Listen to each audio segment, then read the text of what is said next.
Salam alaikum. On va continuer notre leçon sur les vecteurs. La dernière fois, nous avions fait un exercice sur lequel je vous ai demandé de tracer deux vecteurs qui ont la même direction, le même sens et la même longueur. Je vais reprendre cette partie.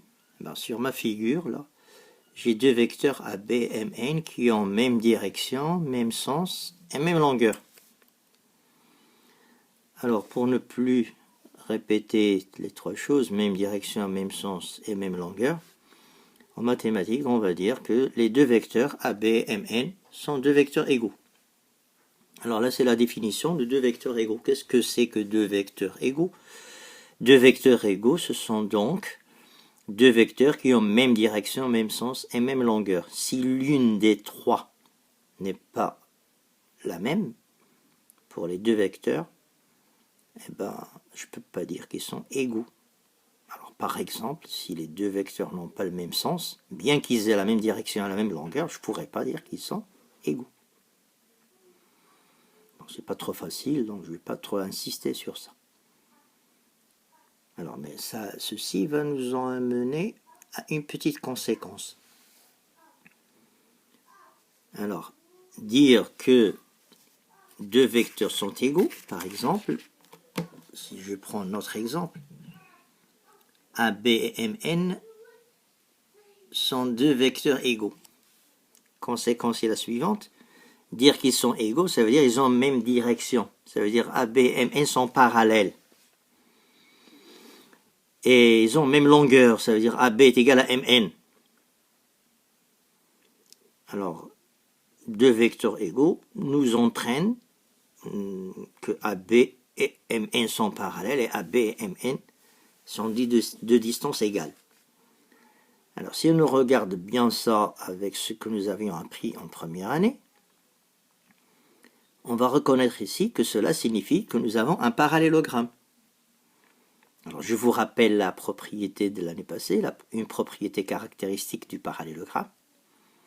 Si un quadrilatère a deux côtés opposés qui ont la même longueur, de même mesure, et qui sont,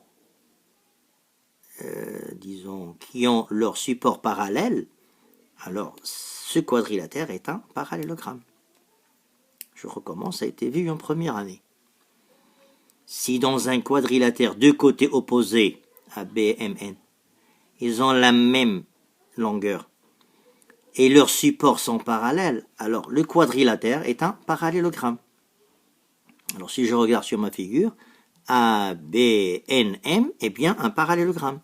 Si je joins 1 avec M et B avec N, je vais trouver ABNM un parallélogramme.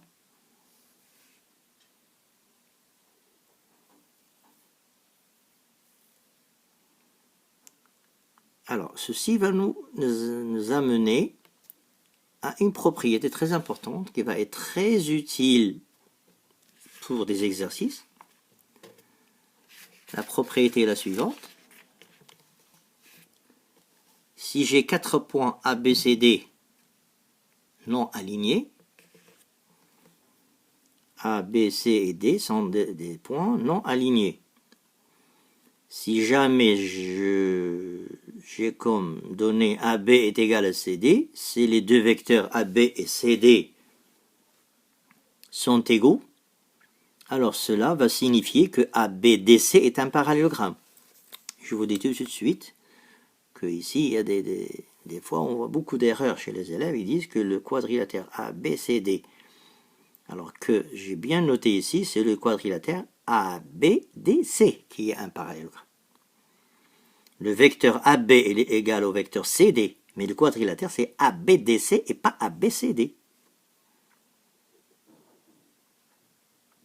Alors, si j'ai 4 points non alignés, chaque fois que j'ai AB égal à CD, cela va signifier que ABDC est un parallélogramme. Alors, je vous ai toujours dit que signifie que, ça veut dire admet une réciproque. Si ABDC est un parallélogramme, alors bien entendu, AB, le vecteur AB et le vecteur CD vont être égaux. Je signale ici que des fois, les élèves, quand ils ont cette égalité AB égale à CD, ils ne disent pas tout de suite que ABDC est un parallélogramme. Ils essaient d'expliquer. Ça veut dire comme on vient de le faire tout à l'heure pour AB égale MN.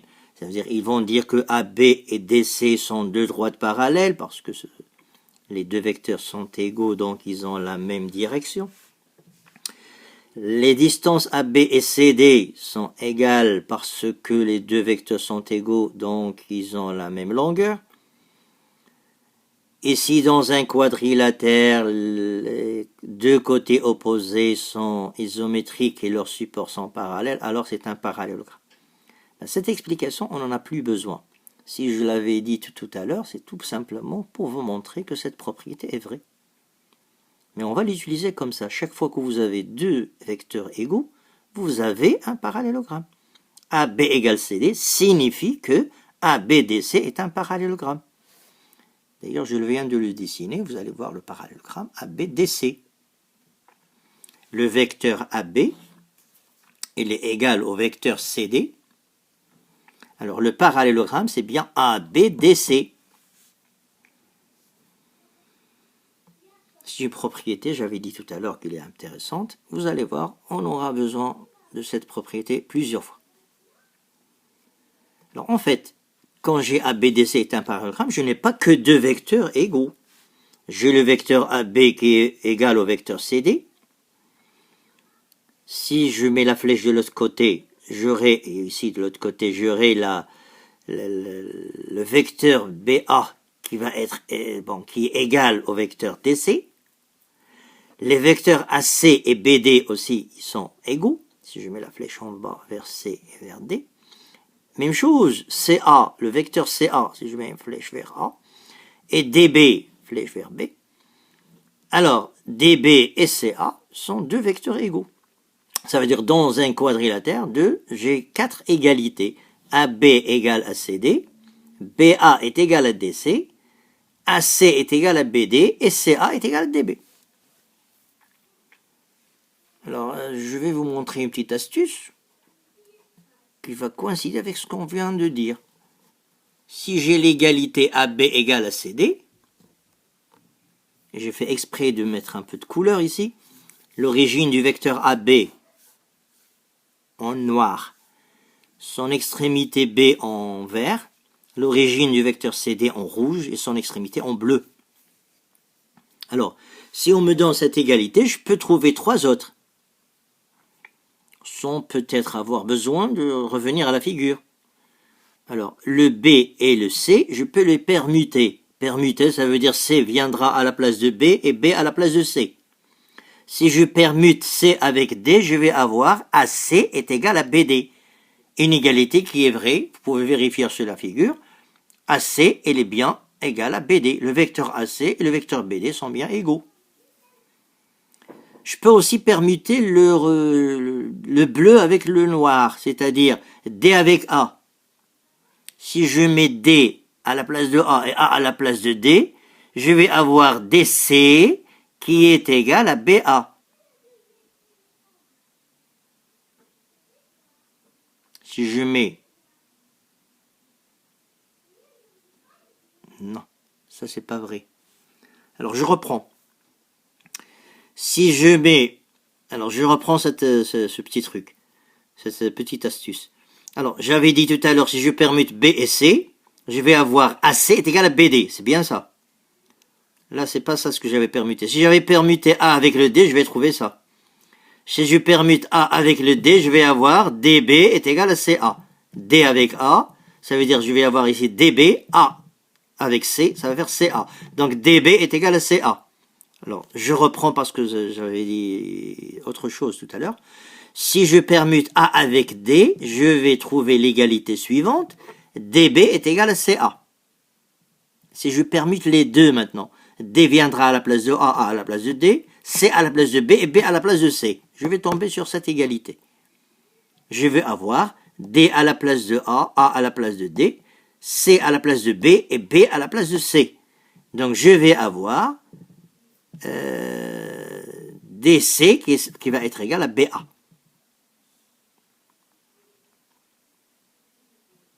je reprends quand même.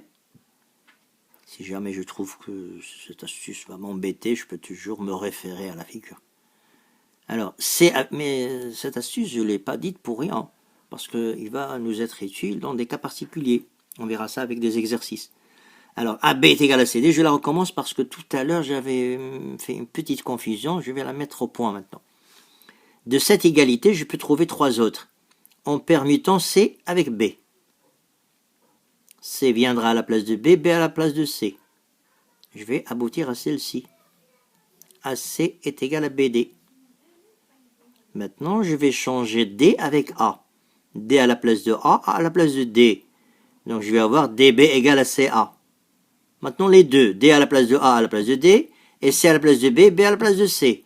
Je vais avoir DC est égal à BA. Et les trois égalités sont bonnes sur la figure. Vous pouvez vérifier. Bon. J'arrête ici. Je ne vous dirai pas plus. Bien que je suis tenté de dire un peu pour la suite, mais je préfère vous donner des petits bouts comme ça. Ça serait mieux. Mais pour finir, je vais quand même vous donner un exercice à faire. Faites-le le plus tôt possible, envoyez vos réponses. Et j'aimerais bien que ça soit fait avant la prochaine leçon. Ne tardez pas parce que cette leçon, on va la décortiquer petit à petit. Eh bien, voici mon exercice. ABCD est un parallélogramme. M est le milieu de son côté AB. E est le symétrique du point D par rapport au point M. Premièrement, il faut faire une construction. Deuxièmement, il faut démontrer que les vecteurs AE et DB sont égaux. Troisième question, démontrer que les vecteurs EB et BC sont aussi égaux. Et quatrième question, que représente le point B pour le segment EC? N'essayez pas de me dire que représente B pour le segment EC sans justification. Essayez de vous justifier. Essayez de m'expliquer comment vous réussissez à savoir que représente le point B pour le segment EC. Essayez de me donner une explication. Ce sera utile pour la leçon prochaine. J'en aurai besoin pour la prochaine partie de leçon.